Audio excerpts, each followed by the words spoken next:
Türkiye'nin ataqlıq yazğıcısı Reşat Nuri Guntekin'nin Şinjan Xalq Nəşriyyatı tərəfindən nəşr qılınğan Çalı Quşu namlıq romani. Bu roman Belqut şirketida avazga elinib, Belqut to'rida anlatıldı. Kelgen kunundan beri keç gündüz to'xtamay yozasan. Nima bu shuncha tugamaydigan? Salom xatmikin desam, odatda salom xatni daftarga yozmaydi. Kitap yozayotam dekin desam, bilishimizcha kitobni Çarş soqallarını qo'yayotgan o'limala yozatdi. Sen mushtundek bola turib dam olmasdan nimani yozayotgansan? Mendan bu savolni so'ragan odam mehmonxonaning qiyri xizmatchisi Haji Kalfa edi. U 1 soatdan ortiqroq sirtin naqshi etib zallani yudi. Mana endi yerib qilib o'zining aytganidek men bilan ikki eg'iz paranglashqili kirdi. Haji Kalfa'nın turqini ko'ribla o'zimni tutamay qaqaqlab kulishga boshladim. Bu qanday qiyofat Haji Kalfa? Her doim oq peshtonni tatib yuradigan Haji Kalfa bugun orqasida 4 beshida burunqi zamon ayollarining kiyimini kiyib olib, yalang oyoq taxtay surtgan chaqda yiqilib tushmaslik uchun qo'liga tayoq ilib olgan edi. Qanday qilasan? Xotin kishining ishini qilgandan keyin shularcha yasinish kerak albatta, dedi. Men parang silishib turadigan dardman qo'shnamdan boshqa mening yotqimga kirib yuradigan birdan-bir kishi Haji Kalfa edi. Dastlabda u meningdan tortindi. Biror ish bilan yotqimga kirmoqchi bo'lsa, ishni chekib, "Muallima, beshingni purga, men kiraman", deydi. Men qutazimisiz. Kirevring jandada, ishimiz bo'lg'ashqa kirasiz. Xudo haqqi, aramizda takallufning nima keragi? Deydim. U qo'riq bosgan chiroyini teximi purishtirib, "Yo'q, ish sen o'ylagandek emas. Islom muhabbiratlarning qishig'a hurmatsizlik bilan kirishga bo'lmaydi", deb meni jimlaydi. Muhabbirat ayol degandek bir ma'nodagi so'z bo'lsa kerak. Lekin buni so'rash muallimlik g'ururimga tegadiganligi uchun Haji Kalfadan qaytalab so'ramadim. Chaqchaq qila Haji Kalfaga bu hurmatning ma'nisiz ekanligini tushuntirdim. Hozir xiyoliga kelsa, ishni chekib qo'yib, tartinmasdan kiraverdim. Haji Kalfa mening to'xtamay kulishimga dastlabda sal terikgandek qildi. Keyin parvo qilmaydigan bo'ldi. Meni teriktirish uchun atayga kulyapsan. Ammo men hech bir terikmayman, deydi u. Andin ko'zida ajoyib bir hasrat bilan qo'shimcha qiladi. Uyda yolg'iz qolsang, xuddi qafasdagi qushga o'xshash siqilasan. Shunga bir oz chaqchaqlashsak, sen kulsang, buning ziyni yo'q. Yaqinligimiz kuchaysa, men texi sana o'ynabma beraman. Faqat ko'ngling echilsin deb shunday qilaman. Tushundingmi, apandim? Haji Kalfaga nimalar yozayotganligimni aytish mumkin emas. Xetimdek musat Haji Kalfa, shunga mashq qilyapman. Ati o'lim darsga kirganda bolalar aytlaydi-da. Haji Kalfa rasmga tushayotgan odamdek tayqiga tayinib, yaqinlik tabassum bilan ko'zni o'ynatib javob berdi. Bu gaping bilan faqat bolalarni oldiga olaysan. Haji Kalfa qancha atiyozning qiytiqini ishgan bilamsan. Sening yozganlaring oldida xattatning chiroyli xati 2 pulga yaramaydi.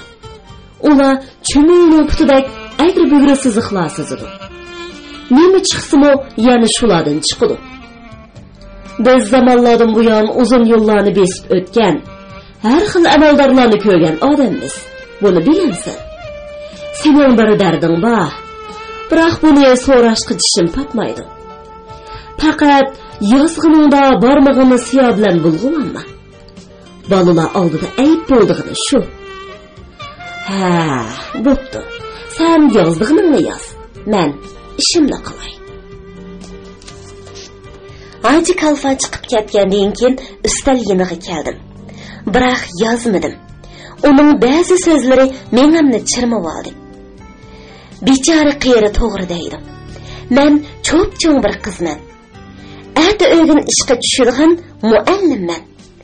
Shunlashqa o'zimni bolalikdan hech qanday iz asar qoldirmaslikka tirishishim kerak. Haqiqatan barmoqlarimdagi, hatto Hoji Kalfa demagan bo'lsa-mu, lavlarimdagi siyodag'lari nimasi?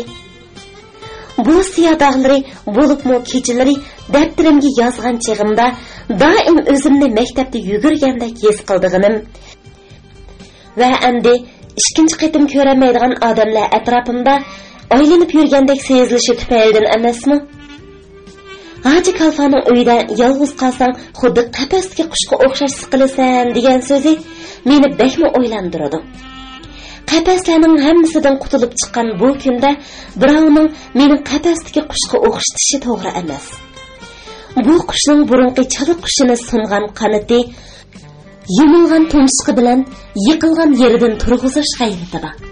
Hoji Kalfa ha deb shu xilda so'zlasa, aramizning buzilishidan qo'rqaman. Endi daftarimni chala qoldirmaslik uchun yana bir qitim g'ayrat qilishim. Oqida qolgan yerginishlik dunyoga yana bir marta qarashim kerak. Shu kashqurun yot xotindan hammani bilgandan keyin uyimga qaytib kelavatdim. Yo'lda hammamga uchrab qoldim. O'zimni bir chetga olmoqchi bo'ldim. Biroq hammam ko'rib qoldi. Kim u? Ha, senmidin Farida? Nemishqa mo'kib olasan? Javob bermasdan oldiga keldim. Bir-birimizning yuzini farq etolmaydik. Nemishqa boqqa chiqmading? Ha, yana bir sho'xlik qilsan-da. Ko'rinmas bir qo'l ko'ksimni besib, nafsimni siqqandek bo'ladi. Amma shu minutda hamma menga bir eg'iz yaqinlik so'z qilib, enkimdan tutib chochlarimni silagan bo'lsa, qo'liga esilib, yig'lab turib, hamma gapni aytib bergan bo'ladi. Biroq u mening nima ahvolda ekanligimni sezmadi. Yana nima dading bor Farida? dedi. Hammamdan bir narsa so'rasam, doim shunday deydi. Lekin bu kecha bu so'z menga qilganlaring yetmadimi? devatqandek tuyuldi. Yo'q, hamma, ruxsat qilsangiz, sizni bir so'ysam, dedim. Har qancha ish bo'lsa-mu, hammam menga opa o'rnida edi. Oxirgi qitim uni so'ymasdan ayrilishni xohlamaydim. Javobini kutmay, qo'lidan tutib, qarang'uda ishki yuziga, keyin ko'zlariga so'ydim. Anglayotganinglar Belqu to'ridan angtilayotgan ovozliq asarlar sahifasi. Belqut xazinasi. Uy ichi qalaymiqan, o'rindiqlar ustiga kiyimlar bo'lishcha tashlangan. Ishkapning ochiq tartinlaridan ish kiyimlar chiqib turadi. Qaror qilgan ishni cho'qim amalga oshiradigan mendek bir odamning tartibsiz maktab bolasidek o'z-o'zini tashlab ketishi ayib ish. Lekin ilojim qancha? Vaqt behmoqis edi. Derazdan chiroq yo'riqini ko'rib, birasining kirishidan qo'rqib, uningga qoldiradigan ichki quruq xatni qorong'uda sepab yurib yozdim. Keyin ishkapni ichib, qizil lenta bog'langan diplomimni, yaldami sifatida saqlangan bir qancha narsamni, opamning qolgan halqa, o'zikka o'xshash bir necha oddiy oltin jabduqlarni kichik chamadonimga soldim. Uydan qochgan asranli qizlarning mushunda qildiganliklarini eslab, achchiq kulatdim. Nega berishimni faqat ko'chaga chiqqandan keyin o'yladim. Shundaq. Nega boraman? Tang atsila ish oson. Menimda xiyoliy bir planim bor. Muhim masala bu kechani qanday o'tkazish. Kechining bu soatlarida na'dim panoh izlayman. Hamma ehtimolni ko'z oldimga keltirganimga qaramasdan, chamadan ko'tirgan holda tong otqichi etizlarni aralab yurolmayman-da. bir ozdan keyin Chaharbog'da qiyomat bo'ladi. Sep bo'lishdan qo'rqib, saqchiga xabar qilmasligi mumkin. Biroq meni izlab taraf-tarafga chepishi turganligi. Poyezd, paraxod, hatto mashina bilan minishim mumkin. Bunisi xatarlik edi. Darrov izimni tepib oldi. Lekin o'z erki bilan yashashni xohlagan bir odamni zo'rlik bilan Chaharbog'ga qaytirib akiladigan kuch yo'q. Biroq bu qarorimni bolalarcha sarangliq erki qizning nozi deb hisoblab, meni o'zlarini bekor ovora qildi. Ularni bu fikrdan qaytarish, hatto ismimni endi og'zimga olmasga to'g'ri qildirish uchun ata hammamga nima deb xat yozishimni bilardim. Lekin bu kecha nega so'qinaman? Dastlab aqlimga shahar atrofidagi Chaharbog'larda turadigan ba'zi do'stlarim keldi. Barsam cho'qim meni yaxshi qarshi oladi. Biroq kechida berish qamlashmagan ish. Bundaq chaqda bir qizning qo'nib qelishi ularni ajablantirishi mumkin.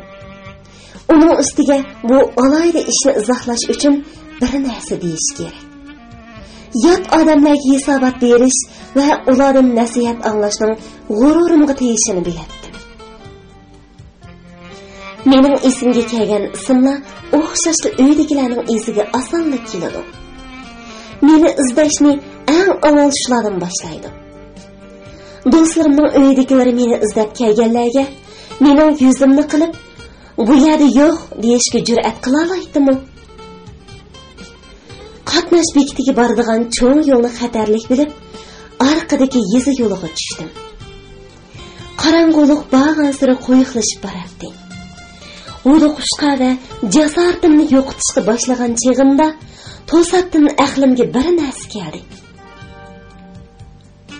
8-10 yil avval tuqqanlarimizdan birining uyida enik onalik qilgan bir muhojir xotin bo'lib, u sahroyi jadidda turardi va pat-pat Chaharbog'imizga keladi. O'tgan yilning bir kuni uzunga so'zilgan kechilik saylidan kelib o'tib, uning uyiga kirib bag'chisida yarim soatcha dam olgan edim. Koni kiyimlarimni doim uningga berib turganim uchun meni baxtli yaxshi ko'rardi. Bu kechani uning uyida o'tkazsam, ham qulaylik bo'ladi, ham mening bu yerdaligim hech kimning esiga kelmaydi. Ko'chadan bir muhojir harbisi o'tib ketyapti. Dastlab uni to'xtatmoqchi bo'ldim. Biroq bu mening uchun xavfli edi. Uning ustiga yonimda parcha pul yo'q. Ilojisiz piyoda sahroyi jadidga qarab mandim. Qorong'uda biror soy ko'ygidek yoki oyoq tuvishi ang'udek bo'lsam, titrab to'xtab qolardim. Qorong'u kechida xilvat dala yo'lida yolg'iz ketayotgan xotindan kimmi shubihlanmasin? Xudoga shukr, atrofda ins jini yo'q edi. Faqat bir bog'ning yonidan o'tib ketayotganimda kichikkina bir xatarga yo'liqdim. Udulimdan bir to'p masla naqsh etib kelyotdi. Biri sakrab bog'ning past qashasidan o'tdimda, ular o'tib ketgicha mo'kib yotdim. Bog'da it bo'lgan bo'lsa, halim xarab edi. Uningdan boshqa sahroyi jadid ko'chasidan o'tib ketayotganimda, yo'lning chetida g'arg'inliqda tayiqini so'rab ketayotgan kuzatchiga yo'liqdim. Xudoga shukr, kuzatchi meni ko'rmay, yandagi ko'chaga burildi. Enik ana bilan uning qiyri eri meni ko'rish bilan o'diqib ketdi. Yo'lda to'qug'inimni aytdim. Cho'ng tag'am bilan O'skodardan kelib o'tdik. Bir chaqda harbimizning chaqi sinib ketdi. Boshqa harbi topolmadik. Ilojisiz piyoda yo'lga tushdik. Yiroqdan sizlarning chirig'inglar ko'rindi. Tag'am, Farida, bu yot uy emas. Bu kecha Enikananing uyida mehmon bo'l. Men o'sha atrofda bir tunishimning uyida yotaman dedi. rostni aytganda to'qiganlarim bu sodda kishilarni oson ishondiradigan emasdi. Lekin kichik xonimni bir kecha mehmon qilish ular uchun shunchalik cho'ng ish hisoblanadi. Shunga so'zimdan gumonlanmadi. Bechora xotin menga tayyorlagan lavanta puroqliq pokiz o'rinni ertasi sahar buzilmagan bo'sh holda ko'rganda putidan jon qochqandi. U chaqda qush uchib karvon o'tib ketgan edi. Shu kechasi enik onaning uyida chiroqni o'chirib, qorong'ulik ichida bir plan tayyorladim. Ishkapning bir bulungida vaqtning o'tishi bilan asta-asta sarg'ayishdan boshqa bir narsaga yaramaydi deb o'ylagan qizil lentaliq diplomim ko'zimga ahamiyatli bir narsa bo'lib ko'rindi. Barliq umidim boshqalar tarafidan dahmi muhim deb qaralgan bu qog'oz parchasida edi. Bilqut xazinasi. Uning yordami bilan Anatoliya viloyatlaridan birida muallimlik qilib, hayotimni bolalar orasida xushal va baxtli o'tkazishim mumkin. İstanbuldan ayrılgıcha Ayub Sultonda o'ltirishliq Gulmisal Kalfaning uyida yoshirinishga qaror qildim. Gulmisal Kalfa opamning bola boquvchisi edi. Opam turmushga chiqqandan keyin u Ayubdagi qeri kuzatchilar boshlig'i bilan to'y qilib, o'z oldiga turmush kechirganmish. U opamni bekmi yaxshi ko'rdi ekan. Biroq hammalarim bilan atamaskan. Momam hayot vaqtida andi-sandi chahar beg'imizga keladi va menga Ayubdan ranglik o'yinchiqlarni elib keladi. Momam o'lgandan keyin Kalfa butunlay oyoq bosmadi. Hammalarimni uning etini tilga olmas bo'ldi. Bunun sebebini bilmeydim. Aralarda birer iş o'tganmikin? Her halda İstanbul'da men üçün Gulmisal Kalfaning uyidan ishonchli yer yo'q edi. Hammam xatimni olgandan keyin yig'lashdan boshqa hech narsa qilolmaydi. Yeliq pasmo nima bo'lmasin bir inson. Shunga izimni topgan holdami men bilan uchrashishga yuzi chidamas. Deganda Gulmisal Kalfaning ko'chaga qaragan uyining ishiga o't chiqqan. U bo'yalgan beshiga yog'liq selib, yalang oyoq peti yog'och kash so'rab, uyining g'ishlarini yuvatadi. Eshik oldida undamasdan uningga qarab turdim. Yuzim mahkam yipiqliq bo'lg'achqa meni taniyolmaydi. Nursiz zangar ko'zlari bilan uduqqan holda menga qarab. "Biror ishingiz bormi o'qiydim?" dedi. Biri ishga qaytim yilimni qirgandan keyin. "Dadi, meni tonimadingmi?" dedim. Ovozim uningga g'alati ta'sir qilsa kerak, o'rgagandek kayniga dajib. "Subhanalloh, subhanalloh" deb pichirladi. "Yuzingni ochqina xinim." Chamadonni g'ilxishning ustiga qo'yib, chun pardamni ko'tardim. Kalfa bo'g'iq bir faryod chekdi. Gulzidam kaptu, voy bolam." Tomirlari ko'pib chiqqan ojiz qo'llari bilan bo'ynimga esilib, ko'zdidan saldak yosh eqitib, "Oh bolam, voy bolam" deb o'ksinatdi. Bu qadar qattiq hayajonning sababini tushungan edim. Boshqalar mening borgan sira opamga o'xshab ketayotganimni so'zlatdi.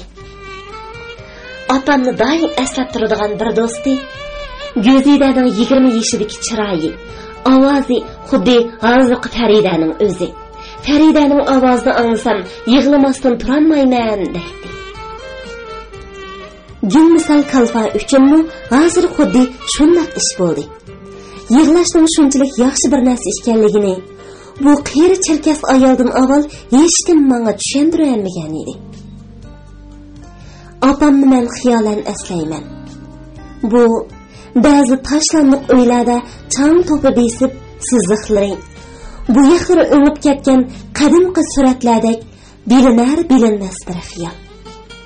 Bu xiyol ta bugungacha meningda biror qayg'u ya ortiqcha muhabbat uyg'otmagan edi. Faqat Gulmisal Kalfa bechora qiyri.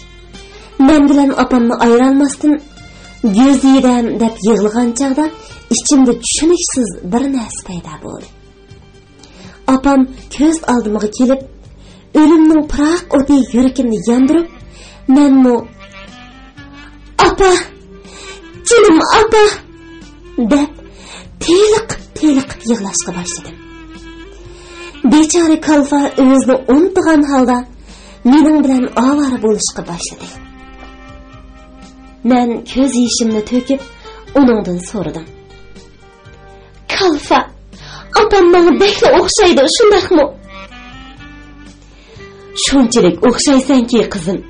Seni ko'rish bilan aqlimdan ozdim. Seni opangmikin deb qopdiman. Xudo sana uzun umr bersin."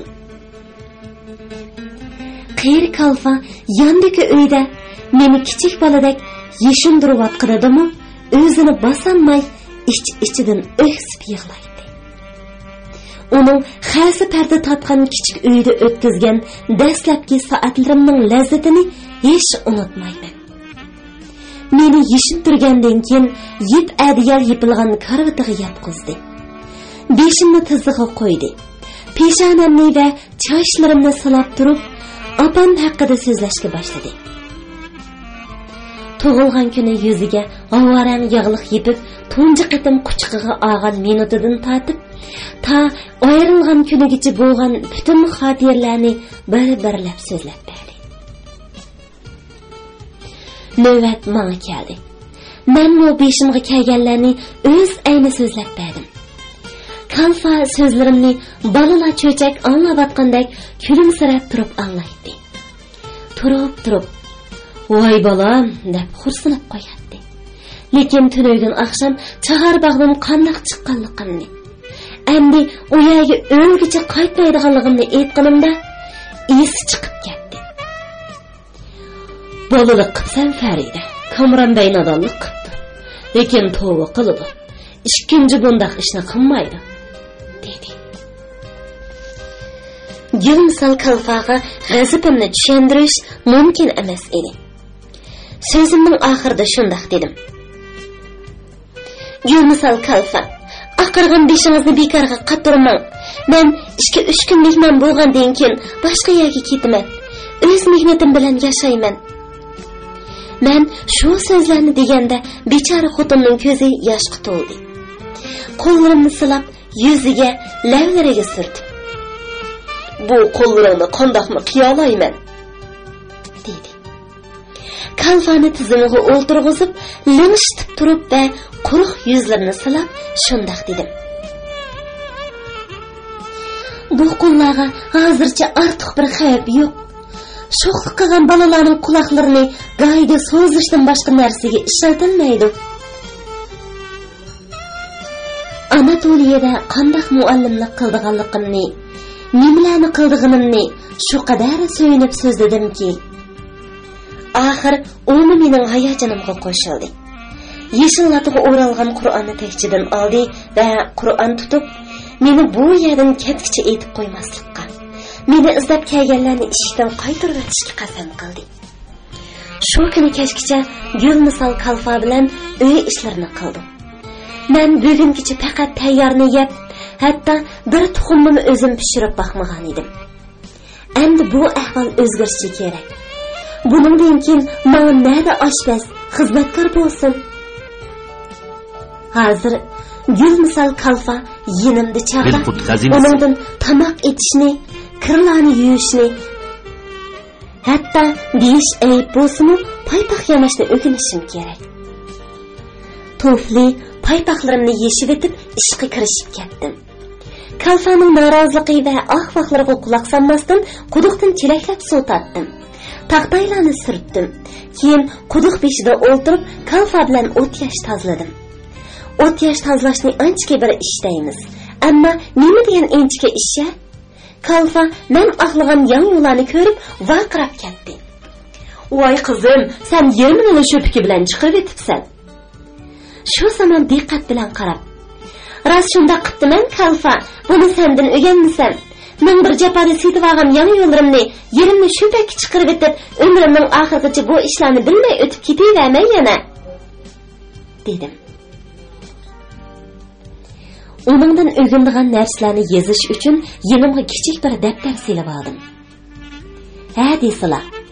Dadi, yangining damisi qancha kurush, shubkini qancha santa aqlashim kerak degandek savollarni so'rab, dadini kulratdim. Bo'libmi? Dadi, taxta yuvish uchun qancha chelak suv ketadi? deb so'raganimda, bechora xotinning ko'zlariga yosh keldi. Sadda, cherkas xotiniga yangicha maktab usullarini qanday tushuntirib bo'lsin. Bu ishlarni qilib o'tib so'ynatdim. Kechadan beri vujudimning bir yerlarida paydo bo'lgan yenik serqirashning to'xtaganini his qilardim. Ko'rni o't ustiga qo'ygandan keyin oshxonadagi pokiza bo'rining ustida o'tirdim. Voy jinim kalfa, kim biladi? Bardigan yerlarim qanday yaxshi yerlarkin? Men Arabistonni azroq bilaman. Anatoliya balkim undan yaxshi bo'lishi mumkin.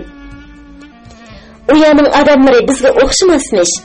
Kambag'al bo'lsa-mu, ko'ks qarni shunchalik to'q va kang ekanki, kambag'al tuqquniga, hatto dushmaniga qilgan yaxshiligidan minnat qilmaydigan ma'rifatlikmish. Mening kichkina maktabim bo'ladi. Gullar teriyman. Bolalarim, bir talay bolalarim bo'ladi. O'zimni hada tegizaman. Kambag'allarga o'z qo'lim bilan tartuqlarni tikiman. Qaysi qo'lim bilan desam, kimligim zalqinligim buni o'rganib olaman. Kalfa turib kulatdi. Turib alam qilgandek xafa bo'lib. Jinim bolam Farida, bekmi xato yo'lga ketyapsan. deb hasrat chekatdi. Qaysimizning xato qilganini teq ko'ramiz. Ishlarni tugatib, hammamga shu dahshatli xatni yozdim. Xatning bir yerida shunday dedim. Siz bilan ochiq so'zlashmoqchiman hamma. Kamran hech qachon menga biror narsa demadi. U mening uchun takabbur, erka, ma'nisiz, jonsiz, xaraktersiz mehmon boladan boshqa narsa emas. Arzimas axlat chavodan yasalgan odam. Yana nimalarni dey? Men uni hech qachon yaxshi ko'rmadim ham, xohlamadim. Uningga nisbatan biror tuyg'uni his qilmadim. Shundaq turib, nimishqa uning bilan to'y qilishga rozi bo'ldim dersiz. Chala qushining aqlsizligi ma'lum. Bir saranglik qilib qo'ydi. Xayriyat, o'zimni vaqtida tuta olmadim. O'g'lingiz haqida mushunaq tushunchada bo'lgan bir qizning baxtli oilangiz uchun qanchalik falokat keltirganligini bilishingiz kerak. Mana bugun sizlardan ayrilish va oramizdagi barliq rishtalarni uzish bilan bu falokatning oldini oldim. Ko'p yillardan beri sizlardan ko'rgan yaxshiliklarning bir ozini mushuning bilan to'ladim. Bu gaplarni anglagandan keyin mening ismimni tilga ilishdak chakana ishdan o'zingizni saqlaydiganligingizga ishonaman. Yana shuni bilishingiz lozimki, ig'izga og'li bo'lmaydigan gaplarni uyalmasdan, tap takmasdan sizga yozayotgan mankur tarbiyasiz qiz bilan uchrashib qolsangiz, u eshak yig'isi chiqarishdan yanmaydi. Shuna eng yaxshisi bir-birimizning nomini tilga olmaslik. Chala qushimimi opisiga o'xshash bir bulunglarda o'lib ketdi deb faraz qiling. Xohlasangiz bir ikki tomchi ko'z yoshi to'king. Buningga aralashmayman. Biroq yiroqdan yordam qilaman deb yurmang. Haqorat bilan rad qilaman. Men 20 yoshda tugmandan butun chiqadigan odamman. Qanday xohlasam shunday yashayman. Adabsizlik bilan yozilgan bu xatni eslasam, doim xijolat bo'lib yig'layman. Lekin shunday yozmay ilojim yo'q edi.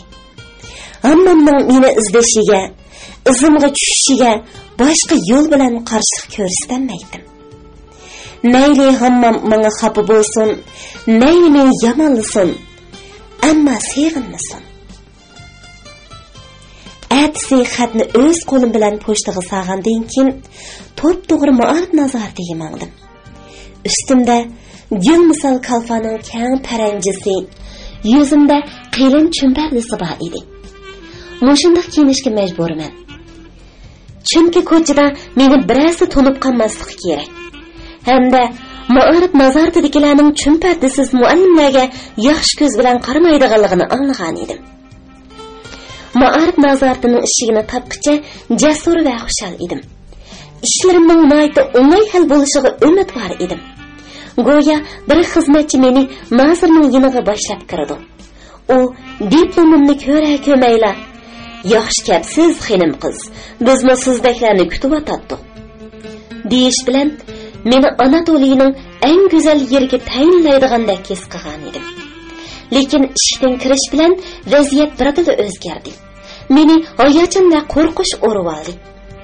Odamlar kirib chiqayotgan koridor binoning ostingi qavatidan ustigacha so'zilgan ajoyib palampaylar, koridor va palampaylardagi bir talay odamlar birarsidan bir narsa so'rashga petinolmaydim. O'duqqan holda atrofimga qaraydim. O'ng tarafdagi egiz eshik beshiga nazorat ishxonasi deb yozilgan taxtini ko'rib qoldim. Her holda nazirning ishxonasi mushu yerda bo'lishi mumkin. Eshik oldida parqiraq kun qaplangan, yertilib purjinlari mahchiyib ketgan koni divanda qo'liga uzuk sog'in, chiroyli yasangan bir xizmatchi o'tiradi. Uning alpozidan nazir ya biror boshliq bo'lsa kerak deb o'ylaydi kishi. Men qo'rqibroq yiniga keldim. Nazir bey, ya bo'lmasa biror boshliq bilan ko'rishmoqchiman. Xizmatchi barmog'iga tükürib, shapurutining uchini to'lg'ab, cho'nchilik bilan menga sap soldi va vazmin holda: "Nazir beyda nima ishingiz bor?" dedi. "Muallimni xizmatga talab qilmoqchiman." U burutining uchi qanday bo'lib qolganini ko'rmoqchi bo'lgandek qalbini so'zib javob berdi: "Bundaq ishlar uchun Nazir beyni avvora qilishga bo'lmaydi. Ishxonaga berib, shular bilan munosabatlash." Ishxonadagilar bilan qanday munosabatlashishni so'ramoqchi edim. Lekin u javob berishni loyiq ko'rmadi. Ehtimalim boyqi mag'rurligi, atkochiligi bilan ta'tir qarab oldi. Chunparda ichida qo'rqqan holda tilimni chiqardim. Xizmatchisi bunchalik bo'lsa, boshliqi qandaqkin? Voy qashbalak deb o'yladim. Palampay rishatkasining yoniga 8-10 chelakni tizib, ustiga chahar beg'imizda lengir taxtaq o'ynaydigan taxtayga o'xshash uzun taxtayni qo'yib bamning qildi. Uningda bir talay ayollar o'tiribdi. Qari shiris taranjisini enkidan bo'g'ib to'q zangar ko'zli qiyri ayolga ko'zim tushdi. Uning yaqin kelib halimni aytdim. Menga ish chaqirdi. "Bu ishda tajribasiz ekanligingiz ko'rinib turadi. Nazoratda tunishingiz yo'qmi?" dedi. "Yo'q, balkim bor bo'lishi mumkin, lekin buning nima ahamiyati bor?" Gaplariga qaraganda o'qimishli muallima ekanligi ko'rinib turgan zangar ko'zlik ayol kulimsirab: "Buni keyin tushunib qolasiz, qizim. Men bilan men. Sizni boshlang'ich maktablar bo'limiga elib kiray. Umumiy ta'lim tarbiya mudiri bilan ko'rishing", dedi. Mudir qari soqolliq, cho'qur chechakdan totiq bo'lib qolgan yo'g'on bosh, qo'yiq qari qashliq, bug'doy o'nglik bir kishi edi. Bo'limga kirganimda yiziq ustida oldida o'ri turgan yosh ikki ayol bilan gaplashib o'tadi. Bulardan biri titrigini bilinib turgan qo'li bilan so'mkasidan purilishib ketgan qog'ozlarni chiqarib, biri-biridan ustalga qo'yadi. Mudir qog'ozlarga mundaqli ko'z yugurtdi. Imzolariga, tamg'ilariga qarab qo'yib: "Katibat bo'limiga berib tizimiga oldiring", dedi. Xonimlar kayniga bajib ta'zim qilishdi. "Sizning nima ishingiz bor, xonim?" Bu savol menga berilgan edi. Uduqqinimdan duduqlab turib, ahvolimni tushuntirishga boshladim. U so'zimni cho'rtli kesdi. Qo'pol ovozda: "Muallimni qilmoqchimisiz? Iltimosingiz qani?" dedi. Texnikada ko'diqib ketdim. "Diplomimni demoqchimisiz?" Mudir asabiy bir zanglik bilan kolpikini purib, bulungda o'ltirgan o'riq kishiga qarab beshini chayqadi. Bu ahvolni ko'ryapsizmi? Qanday qilib nerva bo'lmaydi o kishi? Iltimos bilan diplomning farqini bilmaydi. Yana texi muallimlik qilaman deydi. Uningdan keyin muoshi oz, o'rni yiroq deb bosh og'ritdi. Uyning to'risi peqrab ketdi. Nima deyishni bilmasdan huduqib atrofga qaraydim. Mudir yana qo'pollik qilib: "Nimaga qarab turasiz? Bilmasangiz bilganlarni so'rab iltimos yozing" dedi. Huduqishdan qutilishib ketmay, avaylab uydan chiqishga harakat qilganimda, bulungda o'ltirgan apandi arg'a tushdi. "Taqsir, ruxsat qilsangiz xonim qizga xolisona bir nasihat qilay." "Ya Rabbim, nimalarni davatidi? Menga o'xshash ayollar muallimlikdan ko'ra biror hunarga havas qilsa bo'larmish. Mudir apandining aytganidek, iltimos bilan diplomning farqini bilmaganimga qaraganda, muallimlikni qilib ketishim notoyinmish. Faqat tirishib o'rgansam, mendan yaxshi sayping chiqarmish. Shuning bilan turmushimni qamdisam bo'larmish." Talampaydan tushayotganimda ko'zimga atrof qop-qorong'u ko'rindi. Birisi kelib qo'limdan tutdi. Shunchalik hoshimni yo'qotgan edimki, vaqirib etishga tasli qoldim. "Ishing qandoq bo'ldi, qizim?" Bayqi zangar ko'zli xonim so'rgan edi. Achchiqdan va umidsizlikdan yig'ilib etmaslik uchun tishimni tishlab turib bo'lgan ahvolni aytib berdim. U yaqinlik kulimsirab: "Tonishimning boy yo'qligini mushuning uchun so'ragan edim, qizim" dedi. "Mayli, ma'yuslanma. Balki boshqa chora tepilib qolar. Yur, seni tonish bir ishxona mudirining oldiga oparay. Xudoga shukr, u xili tuzuk odam." Qayta palampaydan chiqdim. Qiyir muallima bu qitim meni cho'ng bir katibat ishxonasidan tutuq aynak bilan ayirib qo'yilgan kichik bir bo'limga elib kirdi. Bugun haqiqatan ta'lim yo'q ekan. Bu yerdimi meni umidlantirmaydigan manzarga duch keldim. Saqilining bir tarafi qora, bir tarafi oq bir apandi xapilikdan zaharni chechib, o'tdilida mening boyqa holimga o'xshash vaziyatda bir titrab turgan xizmatchini urib o'tadigandek harakatlarni qiladi. Oldida turgan bir chini qahvani yo'nda to'kkandek derazdan ko'chaga chechiribdi. Keyin xizmatchini ittirib degudak eshikdan chiqaribdi. Yangi tunishimning etikidan asta tatib: "Voyay, bu yerdan qochayli" dedim. Lekin qaytishga ulgurmadim. Mudir bizni ko'rib qoldi. "Marhamat Noima xonim." Ochiqlanib turgan odamning shunchalik tez ochiqdan yong'inini umrimda birinchi qitim ko'rib o'tdim. Ya Xudo, bu amaldorlarning nimada xuylari bor ha? Zangar ko'zlik muallim bir necha eg'iz so'z bilan ahvolimni tushuntirdi. Mudir yaqinlik tabassum bilan menga qarab: "Bak yaxshi qizim, bak yaxshi. Qani bu yoqqa kelib o'ltirg'in" dedi. Bu muloyim odamning salni avval ko'chaga qahva chechivatgan, qiyir xizmatchini silkishtirib sirtqa chiqarayotgan odam ekanligini isbotlash uchun menga minglarcha guvohchi kerak. "Yuzingni ochqina qizim, ko'ray" dedi. "Voy, sen piqi bo'l ekansan-ku. Necha yoshga kirding?" 20ni tugutish oldidaman, apandim. Ajoyib. Har qanday ahvoldami sirtqa ketmasliging kerak. Sana xavf xatar bor. Nima uchun apandim? Nima uchun demsan qizim? Sababi o'p-o'chiq. Mudir apandi kulabdi. Yuzimni ko'rsatib, Mayma xonimga ishoratlar qiladi. Nemishqidir sababini ochiq aytmaydi.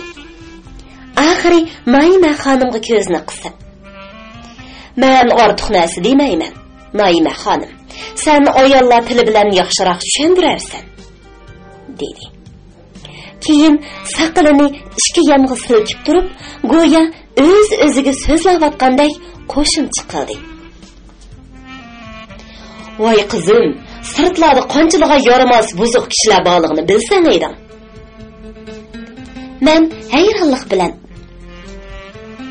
"Efendim, siz degan buzuq, yomonlar qanday odamlar bilmadim.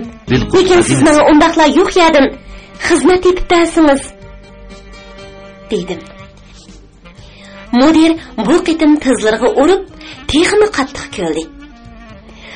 "Hey, rostini qiziqkansan. Men bir odamni dastlabki ko'rishdala ya yaxshi ko'raman, ya yomon ko'raman. Bu dastlabki hislarimning o'zgarganini hech aslayolmayman. Nemishqidir bu kishi birdilla ko'zimga issiq ko'rinib qoldi. Bo'libmi bir tarafi bir tarafi qora saqli shunchalik qiziq ediki, yuzini o'ng tarafga o'risa yosh odamdek ko'rinadi. Solga o'rganda yosh odam g'oyib bo'lib, oq saqalli qiyarning yuzi kulimsirashga boshlaydi. Darul Muallimatni bu yil bitirdingizmi, xonim qiz? Yo'q efendi, men Darul Muallimatni bitirmadim. Dam do'st maktabining diplomini olganman. Bu qanday maktab? Mudirga uzun izohat bergandan keyin diplomimni uzatdim.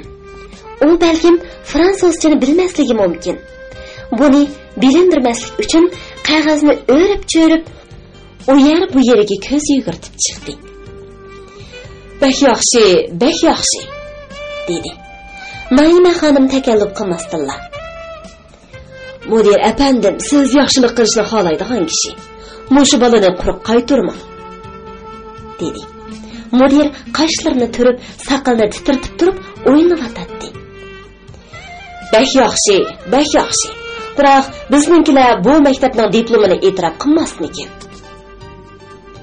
Aqliga bir narsa kelgandek ustalni urib turib: "Qizim, İstanbuldagi o'rta maktablarning birorida fransuz tili dars berishni talab qilgin. Menga qara, buning yo'lini o'rgatib qo'yay. To'p-to'g'ri İstanbul muarif idorasiga borgin", dedi. Men Mudirning so'zini bildim. "İstanbulda qilishni xohlamayman, efendim. Cho'qim viloyatlardan biriga ketishim kerak." U hayron qoldi. "Ajoyib gap-da. O'z xohishi bilan Anatoliyaga berishni talab qilgan muallimni tunji qatim uchirtibman. Ya Allah. Biz muallimlarni İstanbuldan boshqa yerga avatish uchun ko'p jafo chekamiz. Sen buningga nima deysan, Naima xonim?" Mudir gumonlangan edi. Qo'lliq bilan meni sinaydi. Oilam to'g'risida savollarni yog'diratdi. Bu odamni ishontirguncha jinim chiqay dedi. Mudir o'ltirgan yerida "Shahab efendi" deb baqirdi. Katibat bo'limining o'rtasidagi aynaklik eshikda uruq pakar bir yosh ko'rindi.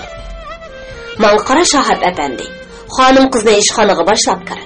Anatoliyada muallimlik qilishni xohlaydi ekan. Iltimos kopiyasini yozib menga akagin." Endi xuddi ishim bitgandek his qilatdim. Mudirning bo'yniga esilg'um, saqlining oq tarafiga so'yib qo'yg'im keladi. Shahab efendi meni katibat ishxonasidagi usti qalaymiqan bir ustalning yenidagi o'rindiqqa taklif qildi. Mudir topshirgan iltimos kopiyasini yozish uchun mendan savol so'rab, deganlarimni bir qog'ozga xotirlashga boshladi. Bu namrat qiyofatlik, kesal chiroy xizmatchida qo'rqqandek va uyalgandek bir holat bor edi. Savol so'rab yuzimga qaraganda kirpiklari titraydi.